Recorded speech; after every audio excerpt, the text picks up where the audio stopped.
The Eucharistic miracle of Blanot took place during the Easter Mass of 1331. During communion, a host fell to a cloth that was held below the communicant's mouth. The priest tried to pick up the Holy Eucharist, but it was not possible. The host had transformed into blood, resulting in a stain the same size as the host on the cloth. That cloth is preserved today in the village of Blanot. In the 14th century, Blanot was a small village in the center of France and part of the Diocese of Autun. The bishop of this town, Pierre Bertrand, was involved in certain canonical discussions with an official of his curia, Jean Jaroussy, which resulted in documentation that gives us many details about this Eucharistic miracle.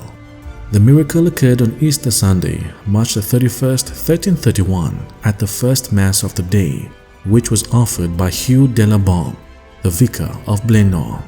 One of the last people to receive communion was a woman named Jacquette, the widow of Renaud de Fort. The priest placed the host on her tongue, turned, and started walking toward the altar. He did not notice that a particle from the host fell and landed upon a cloth that covered the woman's hands.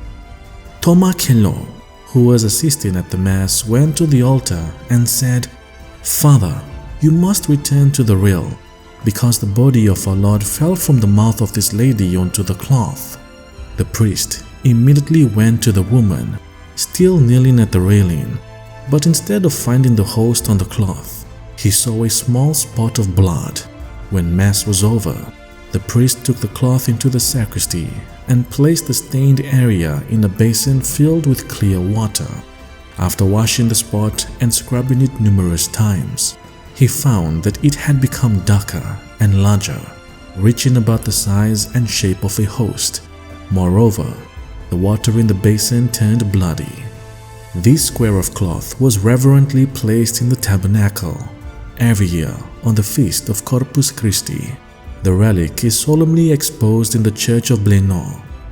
An additional note, the hosts that remained in the ciborium after the distribution of Holy Communion on that Easter Sunday were also returned to the tabernacle, never to be distributed, and hundreds of years later, they were found to have been perfectly preserved.